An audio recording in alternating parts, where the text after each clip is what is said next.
বিধানসভার প্রাক্কালে বাংলা বিহার সীমান্তে পুলিশের সাফল্য, বানচাল ডাকাতির ছক, ফের উদ্ধার আগ্নেয়াস্ত্র, গ্রেফতার ৫ দুষ্কৃতী।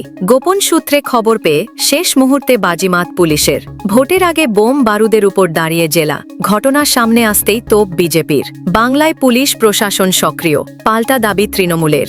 মালদা জেলার হরিশচন্দ্রপুর থানা এলাকার ঘটনা। রবিবার গভীর রাতে হরিশচন্দ্রপুর থানার কর্তব্যরত সাব ইন্সপেক্টর জাকির হোসেন অন্যান্য পুলিশ এবং সিভিকদের নিয়ে রুটিন ভিজিট করছিলেন এলাকায়। সেই সময় গোপন সূত্র মারফত খবর পান কস্তুরিয়া এলাকায় একটি আম বাগানে মদের থেকে ৭ জন দুষ্কৃতী জড়ো হয়েছে, যারা তুলসীহাটা এলাকায় একটি ফাঁকা বাড়িতে ডাকাতির পরিকল্পনা করেছে। পুলিশ সাথে সাথে ওই এলাকায় যায়। বাগানের বাইরে গাড়ি রেখে সন্তর্পণে বাগানে প্রবেশ করে ৫ জন দুষ্কৃতীকে পাকড়াও করে। তাদের কাছ থেকে উদ্ধার হয়েছে একটি 7mm পিস্তল, ২টি গুলি, একটি পাইপ গান, ৪টি টর্চ লাইট, লোহার রড সহ বিভিন্ন সরঞ্জাম। ধৃতরা হলেন দিলশাদ রাজা ৩০, মশিউর রহমান ৩৮, কালু ৪০, আরিফুল হক ৩৬, মোহাম্মদ নিসার আহমেদ ৩০। সোমবার প্রত্যেককে পুলিশি হেফাজতের আবেদন জানিয়ে চাঁচল মহকুমা আদালতে পেশ করা হয়েছে। ধৃতদের পূর্বে কোনো অপরাধের রেকর্ড রয়েছে কিনা, আর কোনো বড় চক্রের সঙ্গে তাদের যোগ রয়েছে কিনা, কোথা থেকে এসেছে আগ্নেয়াস্ত্র, বিভিন্ন দিক খতিয়ে দেখছে পুলিশ। আমি শুনেছি যে ৫ জন দুষ্কৃতী গ্রেপ্তার হয়েছে। এটা তো বাংলা পুলিশ সক্রিয়, তাই গ্রেপ্তার হয়েছে।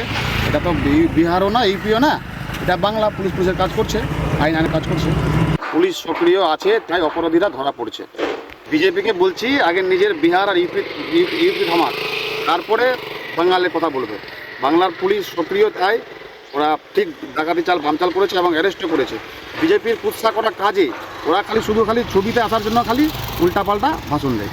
এগুলো বলে লাভ হবে না। মানুষ এদের 2026-এ ছুঁড়ে ফেলবে এবং 2026-এ দিদির সরকার আবার। এদের কথা মানুষ শুনবে না, এদের পায়ের নিচের মাটি সরে গেছে। দেখেন, আমরা আগে থেকে বলছি সারা পশ্চিমবাংলা বারুদের মধ্যে দাঁড়িয়ে আছে। এটা হরিশ্চন্দ্রপুর ব্যতিক্রম না। আজকে যদি ভালো করে তালাশি করা যায়, চিরুনি তালাশি করা যায়, আমরা হরিশ্চন্দ্রপুর থানাটা বারুদের মধ্যে দাঁড়িয়ে আছে। আজকে যে হিসাবে বোমা পিস্তল ধরা পড়েছে, এই জন্য আমি হরিশ্চন্দ্রপুর থানার আইসিকে সাধুবাদ জানাচ্ছি। উনি সক্রিয়ভাবে কাজ করেছে।